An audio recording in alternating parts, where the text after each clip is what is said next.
بسم اللہ الرحمن الرحیم۔ جھوٹی قسم کھانا کبیرہ گناہوں میں سے شدید ترین گناہ ہے۔ جھوٹی قسم کا مطلب یہ ہے کہ انسان اللہ رب العزت کا نام استعمال کر کے اور اللہ تعالیٰ کو گواہ بنا کر جھوٹ بولتا ہے۔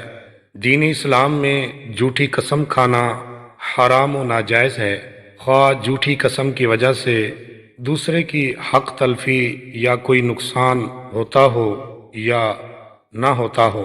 دونوں صورتوں میں قسم کھانا درست نہیں ہے۔ جھوٹی قسم کھانے والوں کے لیے دنیا میں ذلت و خواری، خجالت و شرمندگی اور آخرت میں دردناک سزا و عقاب اور عذاب جہنم کی وعید سنائی گئی ہے۔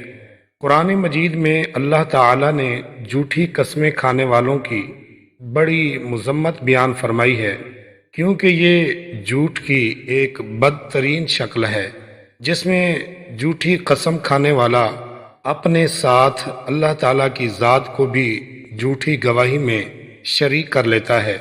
قرآن مجید میں اللہ تعالیٰ نے جھوٹی قسمیں کھانے والے شخص پر اعتبار نہ کرنے کا حکم ارشاد فرمایا ہے اور اسے انسان کا بڑا عیب بتایا ہے۔ چنانچہ قرآن پاک میں ارشاد ہے، جس کا ترجمہ ہے، اور کسی بھی ایسے شخص کی باتوں میں نہ آنا جو بہت قسمیں کھانے والا بے وقت شخص ہے۔ حدیث مبارک میں آتا ہے، رسول اللہ صلی اللہ علیہ وآلہ وسلم نے ارشاد فرمایا، جو کسی مسلمان کے حق کو جھوٹی قسم لے کر کھانا چاہے گا تو اللہ تعالیٰ اس پر جہنم کی آگ کو واجب کر دے گا۔ صحابہ کرام نے عرض کیا، یا رسول اللہ، کیا اگرچہ کوئی معمولی سی چیز ہو؟ آپ صلی اللہ علیہ وآلہ وسلم نے ارشاد فرمایا، اگرچہ درخت کی ڈالی ہی کیوں نہ ہو۔ حضرت انس بن مالک رضی اللہ تعالی عنہ فرماتے ہیں کہ حضور اقدس صلی اللہ علیہ وآلہ وسلم نے ارشاد فرمایا، بڑے بڑے گناہ یہ ہیں: اللہ تعالیٰ کے ساتھ کسی کو شریک ٹھہرانا، والدین کی نافرمانی کرنا، کسی کو بے گناہ قتل کرنا اور جھوٹی قسم کھانا۔ رسول اکرم صلی اللہ تعالی علیہ وسلم نے ارشاد فرمایا، جھوٹی قسم مال بکوا دیتی ہے لیکن نفع کی برکت کو گھٹا دیتی ہے۔ حضرت قتادہ رضی اللہ تعالی عنہ سے روایت ہے کہ حضور نبی کریم صلی اللہ تعالی علیہ وسلم نے ارشاد فرمایا، تجارت میں بہت قسمیں کھانے سے پرہیز کرو، کیونکہ اس طرح پہلے کامیابی ہوتی ہے پھر بے برکتی ہو جاتی ہے۔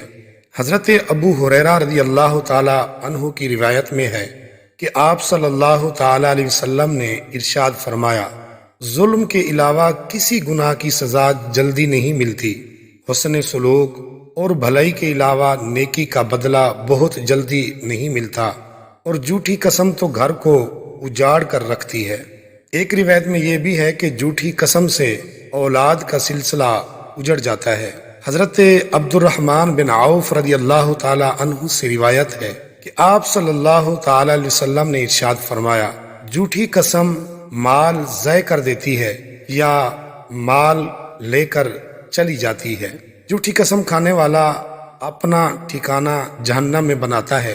حضرت حارث بن برسا رضی اللہ تعالی عنہ کی روایت ہے کہ میں نے آپ صلی اللہ علیہ وسلم کو حج کے موقع پر دو جمروں کے درمیان یہ فرماتے ہوئے سنا، جو غلط قسم کھا کر اپنے بھائی کے مال کو حاصل کرے وہ اپنا ٹھکانہ جہنم میں بنا لے۔